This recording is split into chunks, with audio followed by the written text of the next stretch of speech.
სიცოცხლის გადარჩენას ეხება ჩვენი შემდეგი თემაც. რამდენიმე დღეში დიდ ბრიტანეთში ახალი პრეპარატის პაციენტებზე გამოყენება უნდა დაიწყოს. საუბარია სიმსივნის მკურნალობაზე, რაც მსოფლიოსთვის ერთ-ერთი ყველაზე მწვავე და პრიორიტეტული საკითხია. ამ დაავადებას ყოველწლიურად მსოფლიოში უამრავი ადამიანი ებრძვის. ინფორმაცია მედიკამენტის ტესტირების შესახებ გაერთიანებული სამეფოს პრეპარატებისა და ჯანდაცვის პროდუქტების რეგულაციის სააგენტომ აპრილის ბოლოს დაადასტურა, რის შემდეგაც ის სამედიცინო დაწესებულებებისთვის ხელმისაწვდომი ხდება.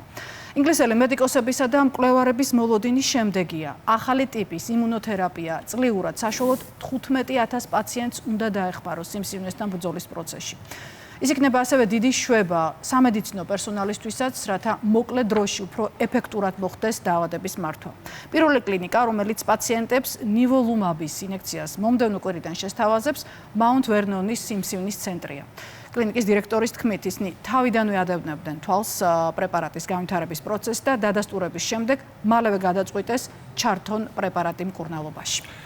და ანუკა ბოლო თვეების მანძილზე სამედიცინო გამოცემები, სიახლეები სულ უფრო და უფრო მეტად მოიცვა იმუნოთერაპიის ახალმა პრეპარატმა და ეს ძალიან ბუნებრივია, რომელიც მკურნალობის სხვა მეთოდებისგან ძალიან განსხვავდება. პრეპარატს თავის წინამორბედებისგან განასხვავებს ის, რომ მკურნალობა ერთი ან რამდენიმე ინექციით ხდება, რის გამოც საერთაშორისო გამოცემები მას ვაქცინადაც კი მოიხსენიებენ.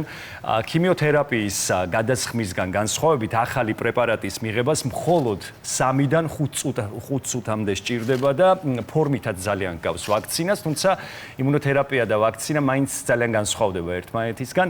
ახალი პრეპარატი სიმსივნის დადგენის შემდეგ გამოიყენება დაავადების სამკურნალოდ და მისი ფუნქცია სპეციფიკური პროტეინის მეშვეობით გააძლიეროს იმუნური სისტემა, მისი გაძლიერებით კი გავლენა იქონიოს უკვე დაავადებულ უჯრედებზე და გახადოს ჯამრთელი უჯრედები უფრო აგრესიული, რითიც მოხდება დაავადებული უჯრედების განადგურება.